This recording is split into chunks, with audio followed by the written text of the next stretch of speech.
Agora, Baroni, uma das perguntas que a gente mais recebe é o seguinte: o cara tem dúvida, ele compra uma casa ou ele investe em fundos imobiliários, e aí investe em fundos imobiliários, vai morar de aluguel. Você deve receber muito esse tipo de pergunta, né? O que eu faço, Baroni? Eu entro num financiamento, compro meu imóvel, ou eu invisto em fundos imobiliários, ou, por exemplo, eu tenho minha casa própria, porque é meu sonho, mas o restante do dinheiro, eu compro mais casa para alugar ou eu invisto em fundos imobiliários? Como é que você trabalha esse tipo de perfil e perfis, né? Pergunta excelente, vamos lá. Primeira coisa, a decisão não é matemática. Porque se a decisão fosse matemática, estava fácil. Quando você decide comprar uma casa, né, um apartamento para você morar com a sua família ou mesmo sozinho, dependendo do seu estilo de vida, é porque você entende que aquele caminho ele vai te dar um conforto familiar ou individual acima da necessidade de você ter investimento naquele momento, ok? Então, matematicamente, você tem que descartar um pouco o lado matemático da história. Você tem que ir para o lado mais filosófico e conceitual do que é comprar um apartamento, que é ter uma casa. Uma estrutura familiar clássica, ela é sempre pautada na segurança. Seja lá qual for a composição familiar, ela é pautada na segurança. Tudo bem? Como ponto de Sim, partida, isso? sim, com Dependente certeza. da família, do núcleo, segurança é o ponto de partida. O que é segurança para uma pessoa? Esse é o ponto. E aí isso tem que ser decidido em família, dentro desse E núcleo às vezes é familiar. um sonho, ela quer E ter a às vezes é casa um sonho, própria, né? exato. Então Então uma envolve coisa mais do não que anula a dinheiro. outra. Por isso que não é matemática, Carol. Então uma coisa não anula a outra. Entendeu, André? Então, como uma coisa não anula a outra, vamos para a segunda derivada dessa questão aí. Eu estou analisando do ponto de vista de investimento ou de patrimônio isoladamente? Eu estou fazendo um negócio ou estou querendo resolver uma questão de núcleo familiar? Vamos agora para a terceira derivada. Eu posso ter as duas coisas? Eu posso ter um apartamento, pagar uma prestação que seja, e também, lembra da minha planilha? Que é a renda passiva. Eu ainda consigo fazer renda passiva também comprando cotas de fundo imobiliário e pagando um suposto financiamento? Agora vamos para a quarta derivada. Qual que é a quarta derivada? Eu já tenho patrimônio suficiente para ter uma boa carteira de fundos imobiliários e fico construindo casas, vendendo, construindo para alugar e de repente aparece um vendedor, eu estou transformando aquilo ali numa minizinha incorporadora, se é que eu posso dizer isso. Você tem um negócio ali por detrás, que também está ótimo. Às vezes você é engenheiro, sua família tem lá arquitetos e você ainda faz negócio com isso. Compra de repente mais barato. Tem muita gente que tem Compra experiência, compra barato. mais barato, vende mais caro.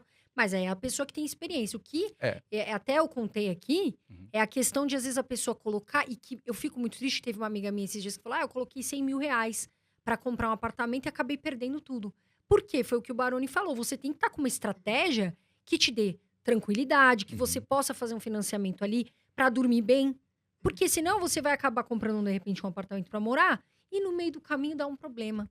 E aí, né? Então, isso de comprar, a pessoa também tem que ter um bom planejamento, né, Agora eu posso Baroni? dar uma dica assim, eu não gosto de formulazinha mágica, mas uma dica que as pessoas podem fazer uma conta, se você tiver hoje um capital e o suposto apartamento que você for comprar, ele representar 30, mais ou menos, 25, 30% do seu patrimônio líquido, ou o que você conseguir pagar por esse apartamento não vai impactar mais do que 20, 25% da sua renda, tudo bem.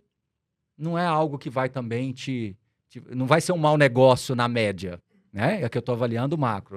Então, assim, vai por esse caminho também. Eu acho que tem hora para você. Às vezes eu vejo as pessoas comprando um imóvel muito cedo. Sim. Muitas coisas, Antecipa o sonho, né, às vezes. muitas coisas vão acontecer pelo caminho. E aí pode se transformar Num pesadelo, num né? pesadelo, porque aí agora você casa, aí o seu cônjuge já não trabalha num outro lugar, aí aquele lugar já não é legal, aí não tem aí de repente tem filho, aí não tem a escola que você quer que ele estuda, já não está mais perto, e aí vai gerando um imbróglio muito grande. A sua vida não está assentada, o ninho não está totalmente pronto para que você possa estabelecer realmente.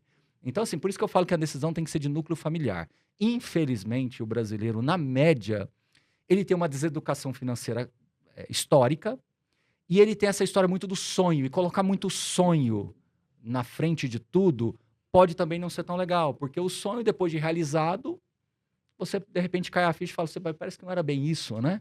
Então, por isso que eu acho que a educação financeira, explicar melhor para as pessoas, igual um bate-papo desse que a gente está fazendo, que vai alcançar muita gente, Às vezes não serve nem para a pessoa que está nos ouvindo, mas ela fala, poxa, eu tenho um primo que está com esse dilema. Deixa eu Sim. passar isso aqui para ele. Exato, né? Então- E aí evitar que a pessoa se prejudique. Agora, assim, o que acontece? O nosso canal, Baroni, ele tem muitas pessoas que estão começando. Sim. Porque elas têm o medo de começar, de repente, em fundo imobiliário e falar assim, poxa, eu não sei onde eu invisto, qual fundo, como é que eu estudo. Quais fundos imobiliários, na sua opinião, o setor, por exemplo, Uhum. para um iniciante que está aqui no canal, olha, eu acho que esse setor é bacana de se estudar. Excelente pergunta.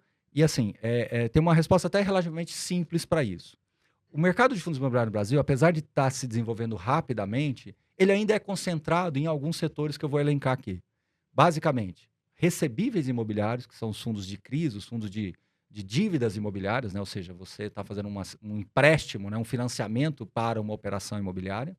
Hoje, quase 40% do mercado são fundos de recebíveis. Shopping centers, logística, lajes corporativas e chegando aí com força, que é o chamado renda urbana, que são os imóveis urbanos como um todo, supermercados, escolas e por aí vai. Então, o nicho é muito pequeno. Então, qual que é a orientação que eu dou para essas pessoas que estão querendo começar agora, tá?